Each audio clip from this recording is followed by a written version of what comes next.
Chapter 1. The Sound of Routine Breaking. Anna always knew something was off when her husband stopped touching her on the way out the door. First it was subtle. Missed kiss. A hand that no longer brushed her back as he reached for his keys. At the time, she chalked it up to stress. Mark had just landed a huge project at the architecture firm. Late nights were more common, and she had tried to be understanding. After all, they were coming up on 10 years of marriage. Slipping into routine was normal, wasn't it? Still, the silence in the house had started to spread like mold, quiet and slow but suffocating. They lived in a tidy craftsman-style home in the suburbs outside Seattle. Anna worked from home as a freelance editor. The house was almost always quiet except for the occasional creak of floorboards or the low hum of the dishwasher. She spent most of her days at her desk, red-penning manuscripts no one would ever thank her for, and wondering when their lives had shifted from partnership to parallel tracks. She and Mark hadn't had a real conversation in weeks. They spoke about bills, about groceries, about whose turn it was to get the oil changed. But their laughter, their shared glances, their intimacy, that had been fading like a photograph left in the sun. One Friday afternoon, Anna found herself standing in front of the hallway mirror longer than usual. She tilted her head, studied the lines around her eyes. Not deep but visible.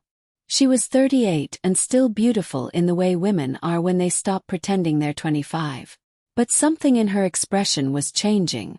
Her smile had begun to look like it was trying too hard. That night, Mark came home late again. The clock read 11:42 p.m. No call, no text. "Everything okay?" Anna asked from the couch. She didn't get up. "Yeah," he said, slipping off his shoes. "Just got caught up. Traffic was awful." Anna looked at his face carefully. He was tired. But it wasn't just work fatigue. There was something else. An emotional distance behind his eyes that no traffic jam could explain. "Were you at the office this whole time?" His answer came too fast. "Yeah. Where else would I be?" And there it was, that flicker. That microsecond where his voice lifted slightly at the end. Where his eyes didn't quite meet hers. She let it go. For now. The next day, Anna went to a cafe downtown to meet her friend Elise, who always knew too much and said too little. Elise had been through a divorce 3 years earlier and now treated everyone's marriage like it was a ticking clock. "Mark still working late?" she asked, stirring oat milk into her coffee. "Yeah," Anna said, avoiding eye contact. The firm slammed. Elise raised an eyebrow. "I'm sure that's what it is," she said gently, and nothing more. Anna hated the way her stomach turned. She hated that her friend's suspicion matched the voice in her own head. That night, after Mark fell asleep beside her, Anna got up quietly and padded into his office. She didn't know what she was looking for. Maybe a sign. Maybe nothing. His laptop sat open, the screen dark. She tapped the spacebar. The screen lit up. No password required. She paused, fingers trembling slightly. She clicked open his email. There it was. An email thread from someone named Julia K. Over a dozen back and forths. No subject lines. Time-stamped late at night. She opened one. "Last night was more than I expected. I keep thinking about the way you touched the inside of my wrist like it meant something." Anna's breath left her in a sharp, dry exhale. Her chest ached. She kept reading. Another message. "I know you said you're not ready to leave her. I'm not asking for that. But I need to know I'm not just some escape hatch." The blood roared in her ears. She closed the laptop and stood there for several minutes, alone in the dark, the weight of betrayal heavy against her ribcage. Her marriage, it turned out, hadn't ended with a fight or a confession. It had ended somewhere in the quiet spaces between questions and answers. And now, standing in the soft hum of her husband's betrayal, Anna had one question burning through her like a lit fuse. What now? Chapter 2. The Stillness That Screams. Anna didn't sleep that night. She lay in bed with her back to Mark, staring at the wall, counting the seconds between his breaths. Her mind raced, spiraled, through every lie he'd told in the last few months, every missed dinner, every odd look. The quiet between them no longer felt like the erosion of routine. Felt intentional, tactical. The way he had distanced himself hadn't been confusion or work stress. It had been preparation. A slow withdrawal, disguised as exhaustion. At 5:12 a.m., she got up, showered, and made coffee like it was any other day. Mark didn't stir. The days that followed were some of the strangest of her life. Not because anything blew up, but because everything stayed exactly the same. She still got up before him, still made coffee, still checked in on invoices and deadlines, still texted her mother, still replied, "Not sure yet," when a friend asked if she and Mark would make it to the 4th of July barbecue. And Mark, he played his role perfectly. He left for work at the same time each morning, sent the occasional busy day text, ate dinner with her on Thursdays, watched TV with one leg tucked under the other like he always had. Except now, every blink, every breath, every word felt like a performance she could see through. Anna studied him like a stranger, like someone she had to memorize in case she needed to testify later. He was still careful with his phone, always face down, always close. He had deleted the email thread. He checked just to be sure. But he hadn't cleared the search history. She saw the name Julia Keats on Facebook once. Quick search. A glimpse at her profile. Blonde, 33, a therapist in Capitol Hill. Pretty in a polished way. Big eyes. Clever captions. Anna stared at the woman's smiling face for a long time. She wasn't better. She wasn't younger. She was just different. One afternoon Elise called. "I know that tone," Elise said after just a few words. "You're trying not to fall apart." Anna was standing in the laundry room, door shut, pretending to sort whites and darks. "I found emails," she whispered. "She's real. Her name's Julia." Silence stretched over the line. "Does he know you know?" "No." "Why not?" Anna sank to the floor, phone balanced between shoulder and ear. Her voice cracked. "Because I don't know what to do. I don't know if I want to scream or just walk away quietly." Elise didn't rush her. When she finally spoke, it was soft. "You get to take your time. Don't rush to burn things down unless you're ready to let go of the smoke." That night she cooked dinner.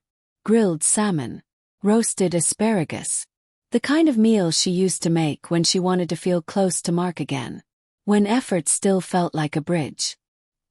He walked in 15 minutes late, loosened his tie, kissed her on the cheek out of habit. She flinched, just slightly. He didn't notice. They ate in silence until he finally said, "You've been quiet lately. Everything okay?" Anna looked at him, the gall of the question almost laughable. She smiled. "I'm just tired." He nodded, relief in his eyes. And in that moment, she realized something bitter and clean. He was banking on her silence. On her desire to keep the peace. On her tendency to carry pain privately. That's what men like Mark did. They betrayed you and counted on your politeness to keep their world intact. When she cleaned the dishes that night, she held a wine glass under hot water and thought about how easy it would be to smash it. Just one flick of the wrist. One decision. One sound to finally break the stillness in the house. He didn't. Not yet. But the desire was there now, thrumming beneath her skin. She wouldn't be able to keep pretending forever. And the scariest part, Mark had no idea that his wife, the quiet, careful, composed woman he had always known, was becoming someone else. Someone watching. Someone waiting. Someone ready. Chapter 3. The way she started walking again. Anna didn't recognize herself in the mirror anymore. Not in the usual way women age out of old routines and aesthetics. No, this was something sharper. Something internal. A shift behind the eyes. She wasn't soft around the edges like she used to be. She wasn't reaching anymore. She was observing. Detached but aware. Like someone preparing to step into a war zone but not sure which direction the bullets would come from. On Tuesday morning she went for a walk. Not her usual neighborhood loop. She drove downtown, parked near the waterfront and walked the piers. Just wandered, no headphones, no distractions. The sky was gray, gulls circling lazily, and for once she let her mind go blank. She walked past a flower vendor and bought a single white lily. When the woman at the stall smiled and said, "For someone special?" Anna replied, "Yeah, me." She went home and put it in a slim vase on her desk. It wasn't about symbolism. It was about the decision, the intent. She was done waiting for someone else to make her feel visible again. That afternoon, she opened a blank document on her computer and began typing. Not edits, not client work. Letter. Mark. She didn't intend to send it. Not yet. But she wrote anyway. You used to breathe me in like air, like you couldn't believe I was real. Do you remember that? The way your hands would find my spine in the middle of the night, like it grounded you. Now I barely know who I'm living with. I sit beside you and feel like a stranger with your last name. I know about her. I know you touched her like that. I know you lied to me with your hands and your mouth and your silence. What I don't know is if I'll ever let you touch me again and not think of her. And I don't know if I even want to. She didn't cry when she wrote it. She saved the file, closed it, and went to make tea. Power wasn't always loud. Sometimes it was just writing something you weren't ready to say out loud, and knowing you'd get there eventually. That night Mark noticed. "Did you do something different with your hair?" he asked at dinner. Anna blinked. "No." He tilted his head. "You look different." Anna chewed slowly, swallowed. "Maybe I am." Mark gave a short laugh. "You okay?" She met his gaze. "I will be." He didn't ask what she meant. Of course he didn't. 'Cause that would mean digging. And Mark had never been much for shovels. Only for covering things up. 3 days later, Anna made another change. He joined a gym. Not to lose weight or tone up or prepare some revenge body like in the movies. She didn't want transformation. She wanted control. She wanted to move her body and sweat and feel the ground under her feet with intention. The trainer asked what her goal was. "To feel strong," she said. He smiled. "We can do that." And so she ran on the treadmill, lifted weights, learned how to breathe differently. And every drop of sweat felt like a quiet scream, like a message to herself. "You're still here. You're still choosing. You still matter." On Friday, Mark came home early. Unusual. She was reading on the couch, feet up, glass of wine in hand. He looked uncertain. The kind of look people wear when something unspoken is slowly becoming too loud to ignore. "You've been different," he said finally. Anna closed her book. "How so?" He shrugged, feigned casual. "I don't know. You're just distant, quiet. And you've been going out a lot lately." Anna didn't blink. "I thought you liked it when I didn't ask too many questions." Mark's eyes twitched. "Tell." He opened his mouth, closed it, then tried again. "Is something going on?" Anna stood, walked past him to the kitchen, and refilled her glass. When she turned back, her voice was level.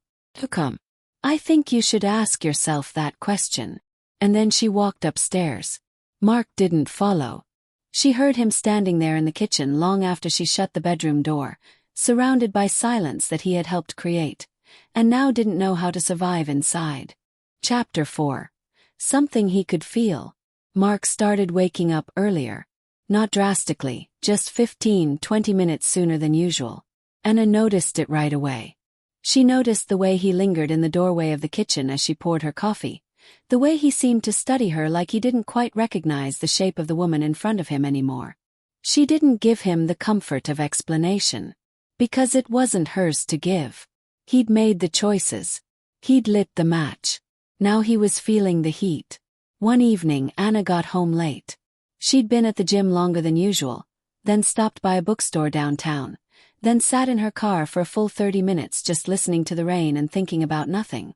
When she finally walked in the door, Mark was on the couch, laptop open but untouched. "You okay?" he asked. She shrugged out of her coat. "Why wouldn't I be?" He paused. "You've been different lately." Anna didn't stop moving. She kicked off her shoes, dropped her gym bag, and headed to the kitchen. "Is that a problem?" "No," he said quickly. "Not a problem. I don't know." It feels like there's something you're not saying. She poured herself a glass of water and turned to face him. She was still in her workout clothes, hair pulled up, skin flushed, but her eyes were clear. And if there was, would you want to hear it? He hesitated. Of course. She let that hang in the air for a second too long. Then she smiled, but it didn't reach her eyes. Interesting.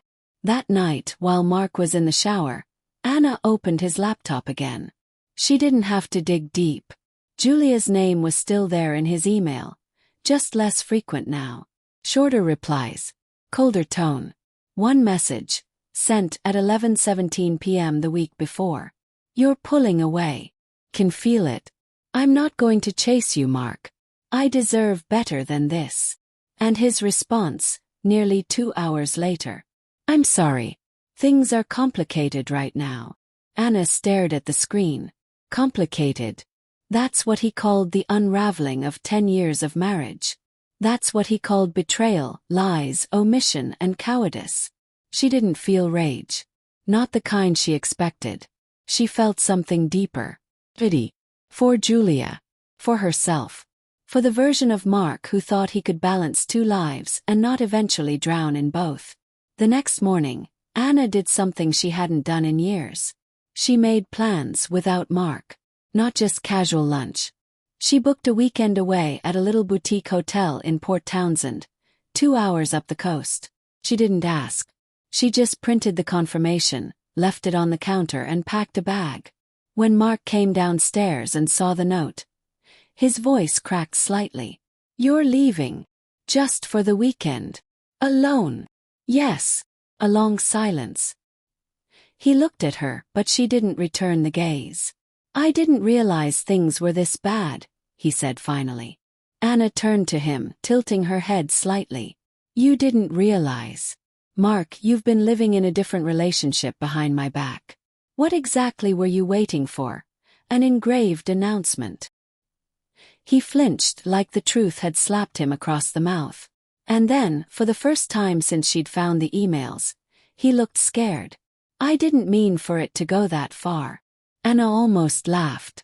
What did you mean to do? Borrow someone else's body for a little while. Escape your own life without consequences. He stepped toward her. Can we talk about this? Please. Anna picked up her bag. That's the thing. I've been talking. You just weren't listening.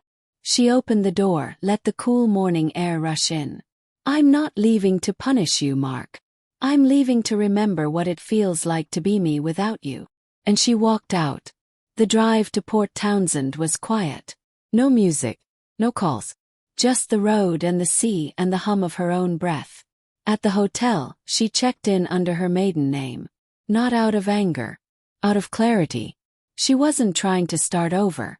She was remembering who she was before she bent herself into something small enough to fit inside a broken marriage. That night, alone in the room, she ordered pasta, sat on the bed with a book, and didn't cry once. She just exhaled. Long and slow. And for the first time in months, the silence didn't hurt. Felt like peace. Chapter 5. What he saw in her eyes. Anna returned on a Monday. It was overcast when she pulled into the driveway. Her car tires crackling against the gravel. The house stood quiet and small in front of her, like it had somehow shrunk during her absence. Or maybe she'd just outgrown it in 48 hours. The porch light was on. Mark's car was in the driveway. She took her time unloading her bag. When she stepped inside, the smell of freshly brewed coffee surprised her. Mark was in the kitchen, leaning on the counter, looking like someone who'd spent the whole weekend preparing for an exam he wasn't sure he could pass. He turned as she entered. Hi, he said, like he wasn't sure if he was allowed to speak. Hi, Anna answered, setting her keys in the bowl by the door. They stood in silence for a few seconds. How was it? He asked. Quiet. Clean. Comfortable. The way she said it made something in his throat catch. Like she could have just as easily been describing life without him. They sat down across from each other at the kitchen table. The same table they had eaten at for 10 years. Planned vacations. Argued about expenses. Shared wine and stupid jokes. And now it was a war table. Mark cleared his throat. I need to say something. Anna didn't stop him. She didn't prompt him either. Just waited. He looked nervous. I know I messed up, he said. I don't have a good excuse. She raised an eyebrow. Is that an apology? Yes, he said. I'm sorry. I'm really, truly sorry. For what? That stopped him. He blinked. For hurting you. How? Mark looked down. For cheating, he said finally. For lying. For stepping outside of our marriage. For making you feel like you weren't enough. Anna's jaw tightened, but she nodded. Not because it helped, but because naming it was necessary. And how long did it go on, she asked. Mark hesitated again. A few months. We met at a conference. I didn't plan it. I didn't even expect. She cut him off. Stop romanticizing it. His mouth closed. I read the emails, Mark. I know what it was. He leaned back in his chair, hands clenched on the table. I ended it. Before you found out. I was trying to figure out how to tell you. She laughed low and sharp. No, you weren't. You were trying to figure out how to keep it from exploding. You were gambling with time, hoping I wouldn't look too closely. Mark looked like he might argue, but then stopped. 'Cause it was true. Anna looked at him, studied his face. There was regret there, yes. But there was also panic. Not about losing her necessarily. But about what her knowing meant. What it changed in their balance. I'm not here to punish you, she said finally. But I'm also not here to put this behind us like it was a bump in the road. He looked up at her. So what does that mean? It means, she said, her voice steady, that I don't know if I still want this. I don't know if I want you. I know you broke something. And I don't know if it can be fixed. Or if I even want to try. Mark looked like someone who'd been slapped without being touched. I love you, he said quietly. Do you? She asked, and she meant it. Not sarcastically. Not bitterly. Just honestly. He didn't answer. That night, they didn't sleep in the same bed. Mark stayed in the guest room. Anna lay awake in theirs, staring at the ceiling, counting the silence between their rooms. She didn't feel like a wife anymore. She felt like a woman standing on the edge of a cliff, deciding whether the fall was worth the risk. But she didn't cry. She just thought. About who she'd been. About who she was becoming. And about what she was finally done tolerating. The next morning, Anna woke up before the sun and went for a run. No gym this time. Just the cold air, her breath clouding in front of her, her feet pounding against the pavement. Each step felt like a sentence. You did this. You broke it. I'm not yours anymore. By the time she returned, sweat clinging to her shirt, heart pounding in her chest, the house was still asleep. She showered, dressed, and then she sat at the kitchen table, opened her laptop, and began researching divorce attorneys. Not because she had decided yet, but because she was ready to know her options. She wasn't afraid anymore. And that's when things really start to shift. Chapter 6. The Cost of Consequence. Anna didn't tell Mark she was meeting with a lawyer. She didn't slam any doors or leave any dramatic hints. She simply dressed in a soft gray sweater, clean jeans and boots, applied just enough makeup to feel composed, and drove downtown on a Wednesday morning while he was at work. The lawyer's office sat in a high-rise overlooking Elliott Bay, the kind of place where the blinds were always half-drawn and the assistant spoke in a voice just above a whisper. Anna introduced herself at the front desk under her maiden name. It was easier that way. Cleaner. When she sat down across from Diane Holbrook, divorce attorney, poised, early 50s, blazer crisp, she felt oddly calm. I'm not sure if I'm ready to file, Anna began. I just need to understand what's possible. Diane nodded without judgment. Let's start there. And so they did. The meeting lasted nearly 2 hours. They covered assets, the house, shared accounts, credit cards, Anna's business income, Mark's salary, potential alimony, tax implications, what to expect if the divorce became contested. The logistics sounded like a foreign language at first, but Diane was methodical and patient. By the end, Anna had a folder in her bag.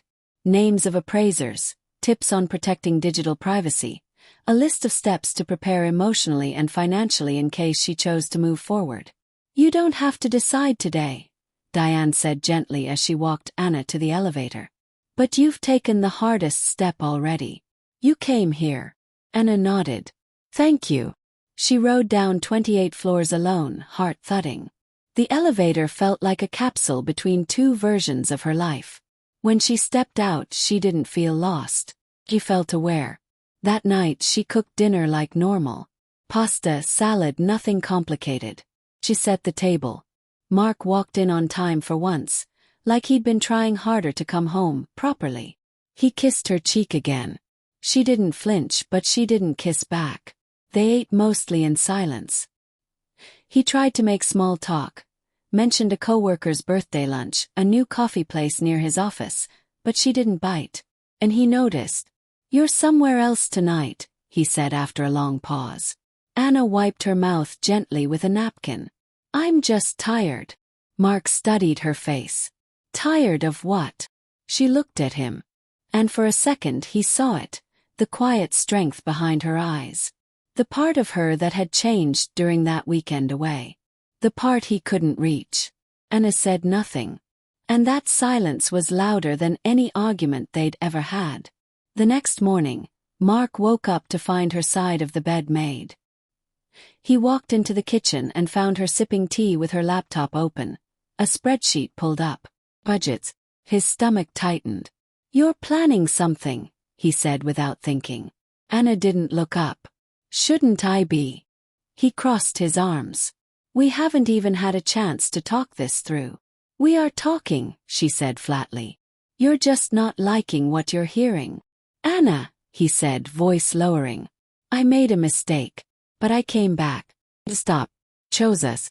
Doesn't that mean something?" She finally looked at him. Her gaze was calm, but it cut deep. "You didn't choose us. You chose not to lose your reputation. You chose damage control. Don't confuse guilt with love." He swallowed. Hard. "Can't we go to therapy? Can't we try?" "I'm not saying no," she said. "But you don't get to steer this anymore." Mark opened his mouth, then closed it again.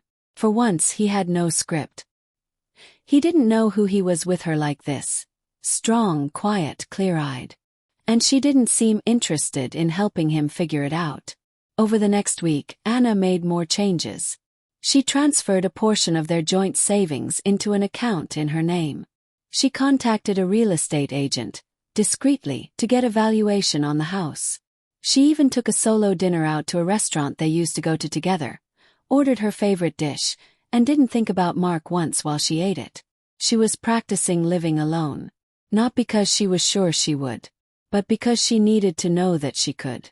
One evening, Elise came over with 2 bottles of wine and that look on her face that said, "You don't have to say anything, but if you do, I'll understand." They sat on the back deck, wrapped in fleece blankets, sipping Cabernet as the sky went blue-black. "Is it weird that I don't feel heartbroken?" Anna asked softly. "No," Elise said. "You've been grieving this marriage for a long time. You're not sad because he cheated. You're sad because he showed you he was never really in it the way you were." Anna nodded slowly. "I think I always knew," she whispered. "But I didn't want it to be true." Elise clinked her glass gently against Anna's. "Now you get to decide what is true." Later that night, Mark came into the bedroom while she was folding laundry. He looked uncertain, standing there like a man rehearsing something too many times. "I love you," he said quietly. Anna paused, a shirt still in her hands. "I know. I want to fix this. You might not get to." He looked pained. "You're not the only one hurting."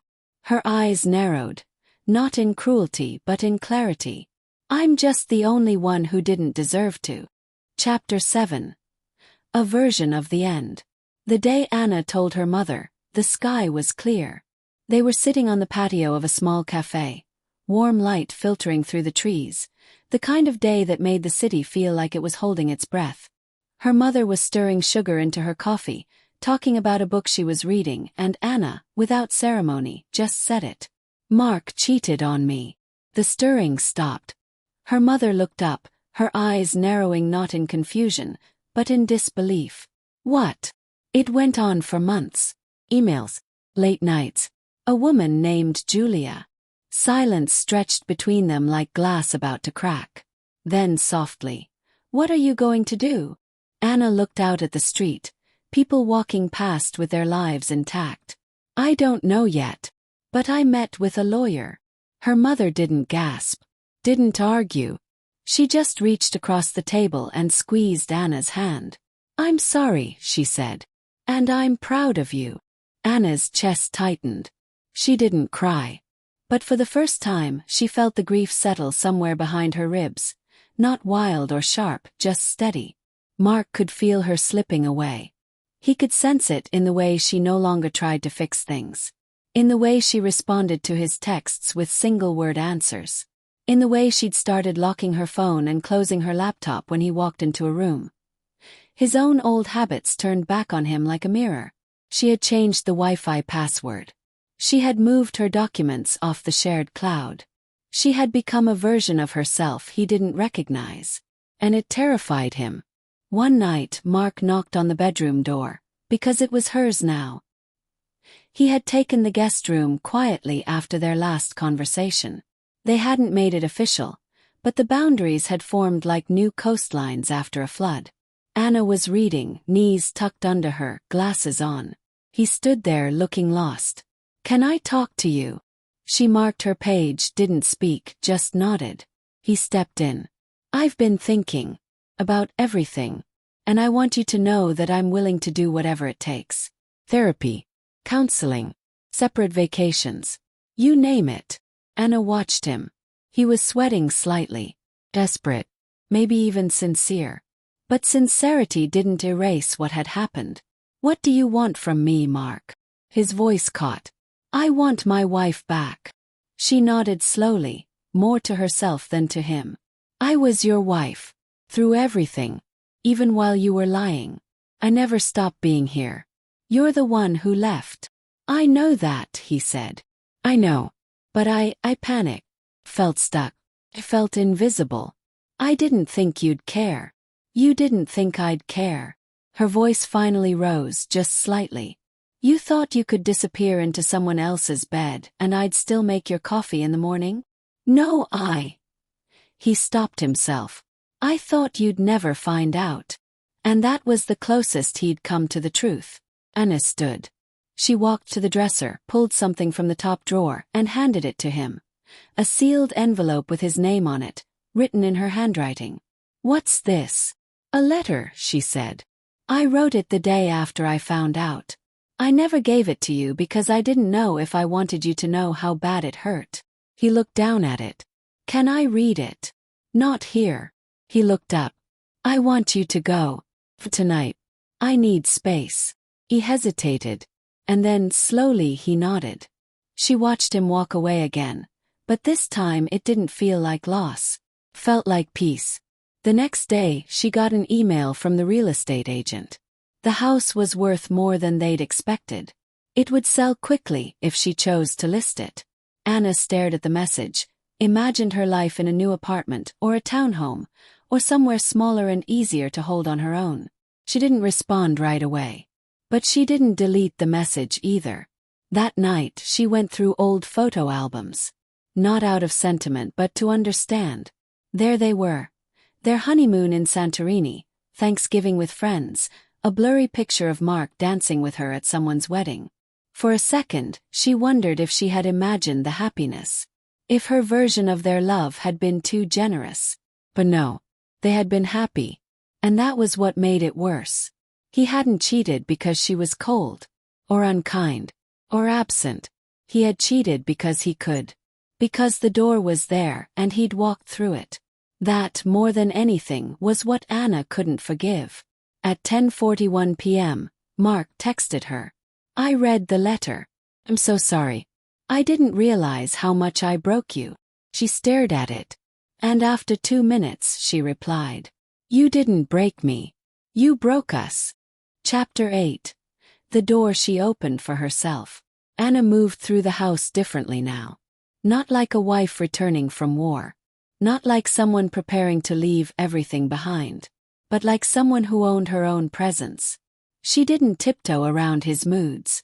She didn't check his face for temperature like she used to. If she wanted to listen to music, she did. If she wanted silence, she got it.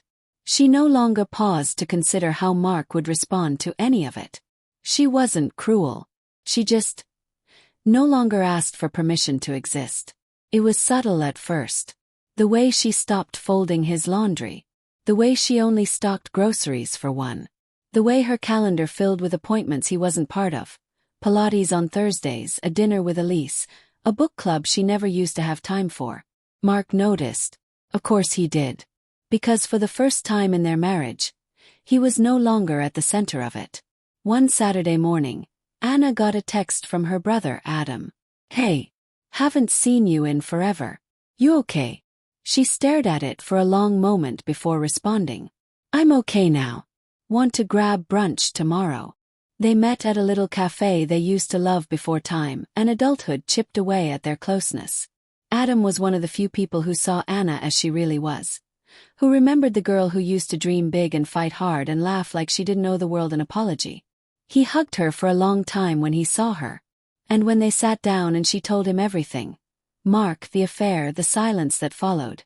Adam didn't say anything for a full minute. Then he looked her in the eye and said, "You're going to come out of this brighter than you've ever been." Anna exhaled. And this time she believed it.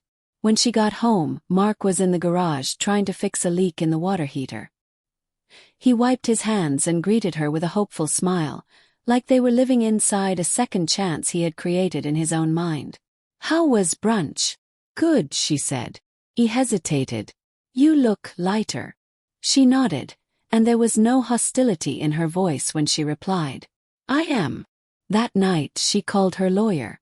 Told her to prepare the papers. There was no drama in the call. No shaking voice. No tearful pauses. Just clarity. When she hung up, she didn't feel guilt. She felt grace. Not for Mark. For herself. 2 days later she told him. They were standing in the kitchen, where so much of their life had unfolded in small, forgettable rituals. Toast. The paper. The quiet thud of mugs against wood. "I've decided," she said, "to file." Mark froze. His hand tightened around the edge of the counter like he needed something to anchor him. "You're really doing this?" "I am." He looked at her like a man watching a train he couldn't stop. "I thought we were making progress." "No," she said calmly. "You were stalling. I was healing." His mouth opened, closed. Then came the plea. "Can we at least try one last time? Please, Anna. I'll do whatever you need me to." But she didn't flinch. "You needed to do that before you lost me." She didn't expect him to cry. But he did.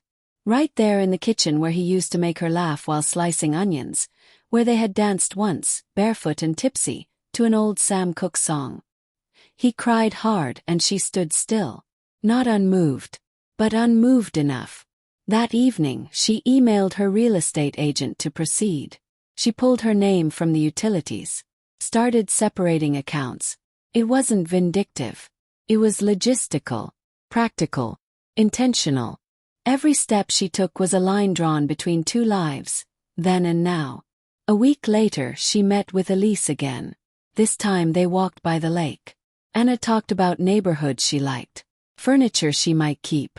She wondered aloud if she might start painting again like she did in college. "You're not just leaving him," Elise said. "You're finding your way back to you." And Anna smiled. Not a sad smile, not an ironic one. It was whole. "Yeah," she said. "I am." Chapter 9, The Last Grasp. The papers were served on a Tuesday. Anna wasn't home when it happened. She was at a friend's co-working space, sipping tea and helping plan a local nonprofit event. Her phone buzzed once. A text from her lawyer confirming the delivery. "It's official. He's been served." No fanfare. No fireworks. Just a sentence that marked the legal end of the illusion.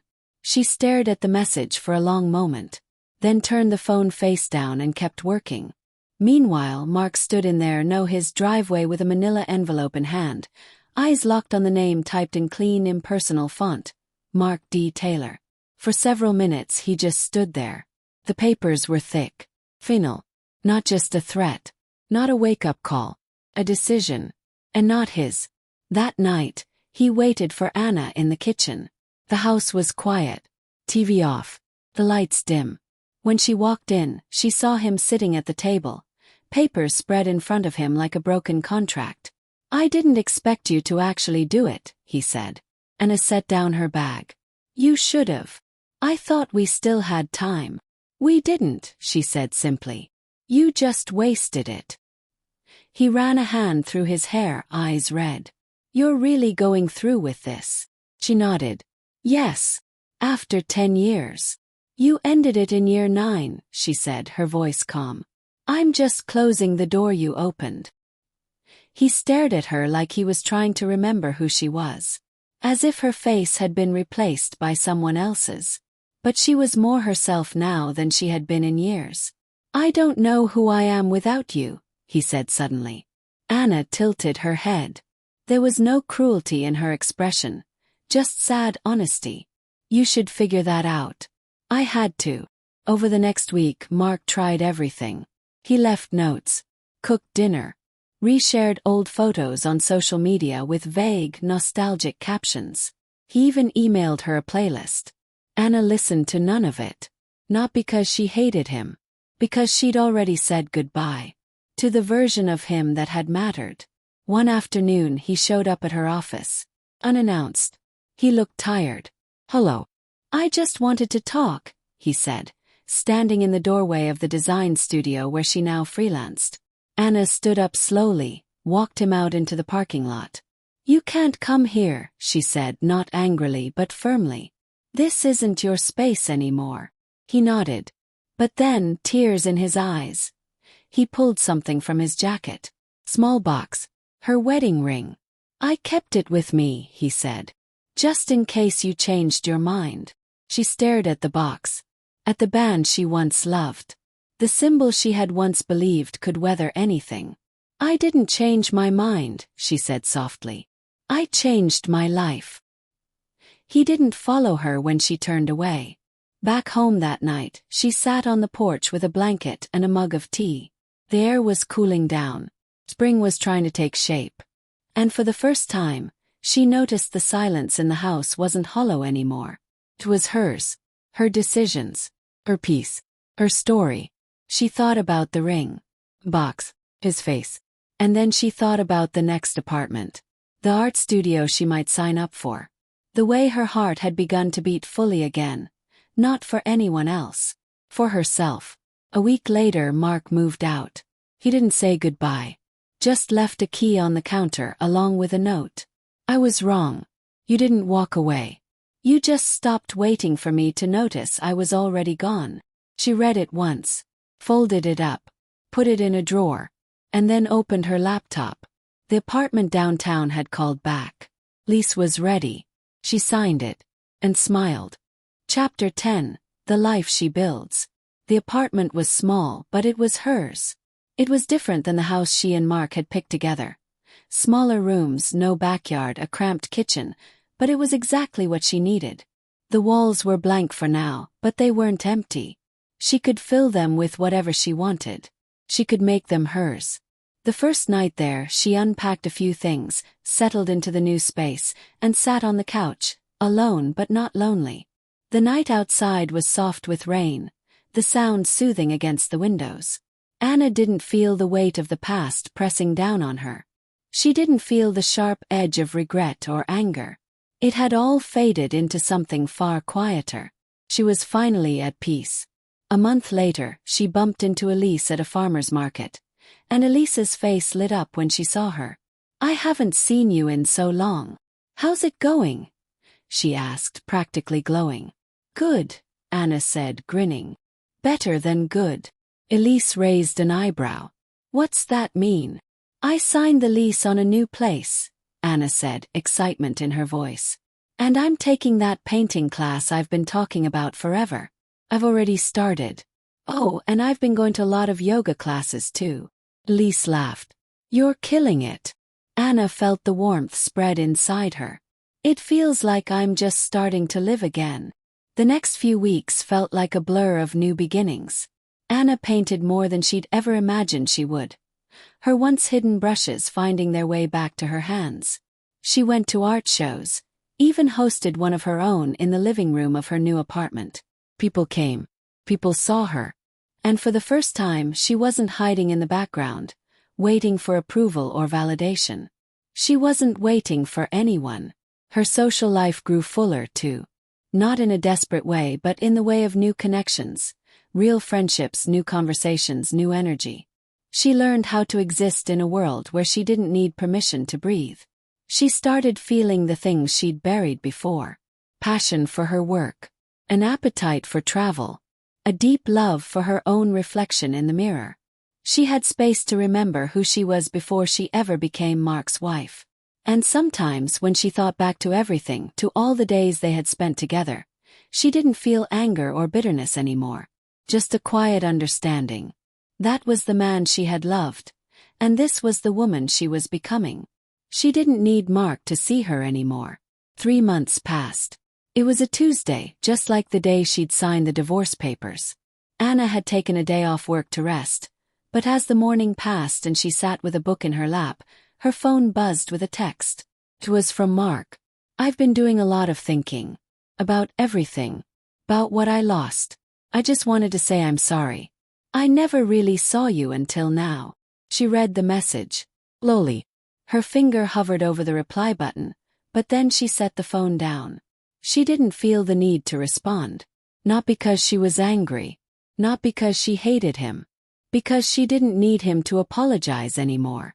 She didn't need him to see her. The next weekend, Anna went to a small vineyard just outside the city, to a wine tasting event with some new friends.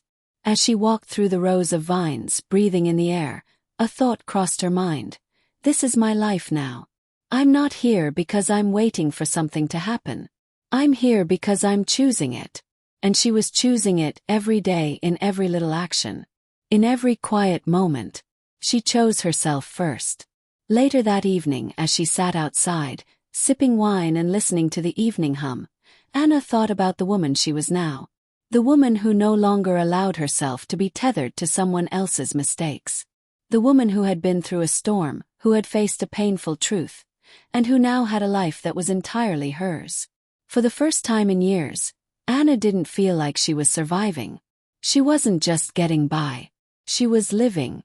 And the freedom of it felt better than anything she had ever known.